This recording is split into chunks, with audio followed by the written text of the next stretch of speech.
खबर आजमगढ़ से है, जहां जिले के देवगांव कोतवाली क्षेत्र के लालगंज में 70 लाख रुपए की लूट का मामला फर्जी निकला। व्यापारी शिव कुमार जायसवाल, जो कि लालगंज में कोल्ड ड्रिंक की श्री शक्ति इंटरप्राइजेज एजेंसी चलाते हैं, ने पुलिस को सूचना दी थी कि बदमाशों ने उनकी कनपट्टी पर तमंचा लगाकर बैंक में जमा करने जा रहे 70 लाख रुपए लूट लिए हैं। लेकिन पुलिस की गहन जाँच में यह मामला झूठा साबित हुआ। शुरुआती जाँच में व्यापारी के बयान और घटनास्थल के CCTV फुटेज में विरोधाभास मिला। सख्ती से पूछताछ करने पर व्यापारी ने स्वीकार किया कि उन्होंने लूट की झूठी कहानी बनाई थी।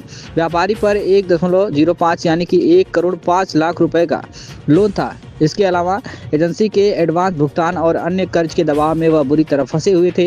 इन समस्याओं से बचने के लिए उन्होंने फर्जी लूट की कहानी रचकर पुलिस को गुमराह करने का प्रयास किया। जांच में उनके ऑफिस से 70,000 रुपए और मोबाइल बरामद हुआ है।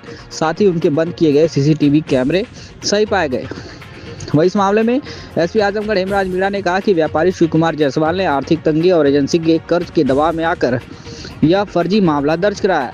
उन्होंने स्वीकार किया कि यह लूट की घटना वास्तविक नहीं थी। पुलिस आगे की जांच कर रही है और तथ्यों के आधार पर कार्रवाई की जाएगी। जिस तरीके से चलो मैं बोल रहा हूँ। देखिए, थाना देवगांव में आज सुबह करीब 10:30 बजे के आसपास में एक शिव कुमार जायसवाल नाम से कोल्ड ड्रिंक की एक होलसेल की दुकान करने वाले व्यापारी है। इनके द्वारा ये सूचना दिया गया था कि 2 व्यक्ति उनकी दुकान पे आए और उनके पास में 70 लाख रुपया था, जो तमंचे की बट से उनके सिर पे मारा उन्होंने, और उनसे 2 बैग हैं वो पैसे रखे हुए थे, उसको लेके वो चले गए हैं। इसी पर तत्काल थाना प्रभारी और सभी अधिकारियों के द्वारा घटनास्थल का निरीक्षण किया गया और वहाँ पे लगे CCTV और आसपास की जो दुकानों के CCTV वो चेक किए गए और उनसे डिटेल में जब पूछताछ की गई तो घटना संदिग्ध प्रतीत हो रही थी और जो पैसे का जो सोर्स था वो सही तरीके से बता नहीं पा रहे थे। इसी पे हम लोगों ने विस्तृत पूछताछ की गई। आदरणीय DIG महोदय के द्वारा भी वहाँ पे उनसे पूछताछ की गई और जो ये देखा गया कि उन्होंने अपना CCTV बंद किया हुआ था और दुकान पे उस समय 2 ही लोग थे, एक वो और एक उनके कंप्यूटर ऑपरेटर। इन दोनों से जब अलग अलग पूछताछ की गई तो कुछ चीजें संदिग्ध प्रतीत हुई और फिर बाद में जब पूरा हमने जांच पड़ताल किया गया तो ये जानकारी प्राप्त हुई कि उन्होंने 2 बैंक है, एक एक्स्ट्रा कैप के नाम से एक फाइनेंसिंग बैंक है और दूसरा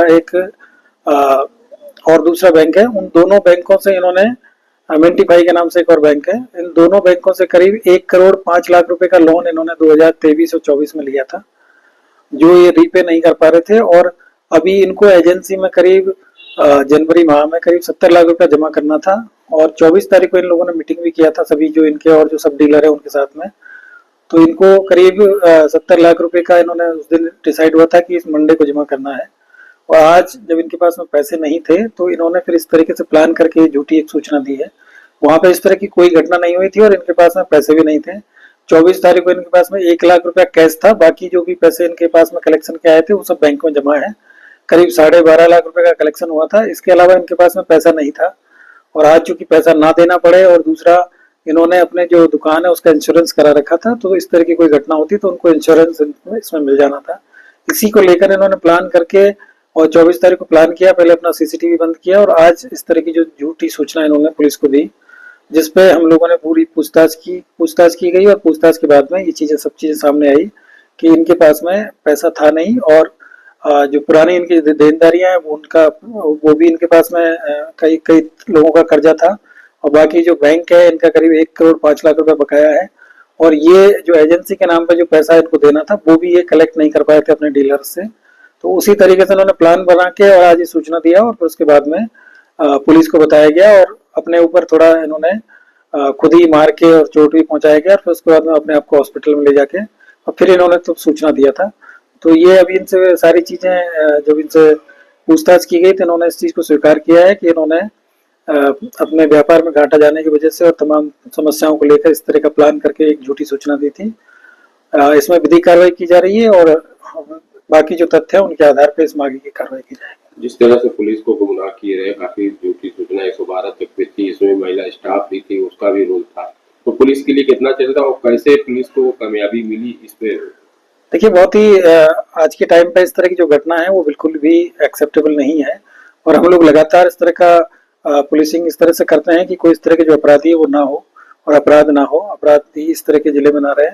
तो ये देख के थोड़ा सा हमको भी ये लगा था कि इतनी बड़ी घटना हुई है और वो भी सुबह सुबह इस तरह की जो घटना हो गई है, वहाँ आसपास की सभी दुकानों में भी CCTV लगे हुए थे और मौके पे जो लोग थे उनका भी ये कहना था कि इस तरह की कोई घटना हमारी जानकारी में नहीं आई है। तो इन लोगों ने जो पूरा प्लान किया था 24 तारीख को, इन्होंने शाम को कैमरा अपना बंद कर दिया था, उसका प्लग इन्होंने निकाल दिया था और ये बताया था कि कैमरा हमारे कई दिनों से खराब है। उसको भी जब चेक किया गया तो जानकारी मिली थी कि इनके द्वारा ही उसको बंद किया गया था। और बाकी इनके जो आम शोहरत है वैसे ठीक थी, लेकिन जो व्यापार में इनको काफी दिनों से घाटा चल रहा था, तो उसी की पूर्ति करने के चक्कर में इन्होंने इस तरह की चीजें प्लान करी है। इस तरह की चीजें बिल्कुल नहीं होनी चाहिए। पूर्व में भी इस तरह की कई घटनाएं हुई, उन लोगों के खिलाफ भी कार्रवाई हुई है और इससे न केवल हम लोगों का काम बढ़ता है, बल्कि एक तरीके से प्रदेश की कानून व्यवस्था है उस पर प्रश्न चिन्ह उठता है। तो ऐसे लोगों के खिलाफ सख्त से सख्त इसमें कार्रवाई हम लोग करेंगे।